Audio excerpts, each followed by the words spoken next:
अभी आपके सामने जेएमएस 2023 का ये थर्मोडायनेमिक्स का क्वेश्चन, जिसमें आपसे कहा गया है the temperature at which the kinetic energy of oxygen molecules becomes double than its value at 27 degree Celsius is. A है आपके पास 627 degree Celsius, 927 degree Celsius, 327 degree Celsius या फिर 1227 डिग्री सेल्सियस। तो आपसे कहा गया है काइनेटिक एनर्जी इनिशियल आपको दी हुई है 27 डिग्री सेल्सियस पे, यानी कि दोस्तों 27 प्लस 273 जब आप करेंगे तो ये एक ऐसा यूनिट में आ जाएगा 300 केल्विन। तो आपको initial kinetic energy oxygen molecules की इसमें दी हुई है। फिर आपसे कहा गया कि जो फाइनल काइनेटिक एनर्जी है वो two times of initial kinetic energy हो जाएगी, तब आपका दोस्तों टेम्परेचर जो है वो कितना होगा। तो ये आपसे पूछा गया है।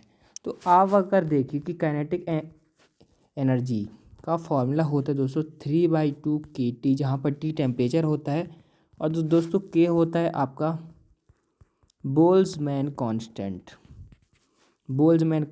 और आप ये भी जानते होंगे कि ये R/N के इक्वल होता है, जहाँ पर आपका R है गैस कांस्टेंट और N है आपका एवोगैड्रोस नंबर।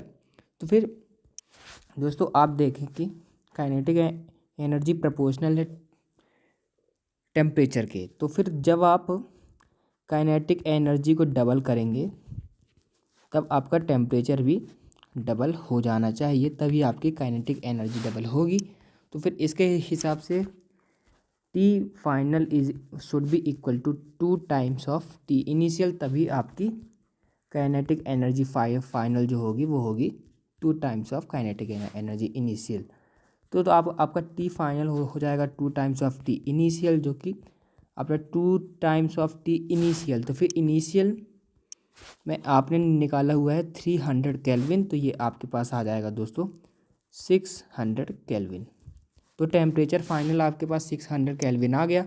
लेकिन दोस्तों ये सेल्सियस में दिया हुआ है, तो हम इसको सेल्सियस में कन्वर्ट कर लेते हैं। तो 600 माइनस 273 आपको सेल्सियस में कन्वर्ट करने के लिए, तो ये दोस्तों आपके पास आ जाएगा 327 डिग्री सेल्सियस।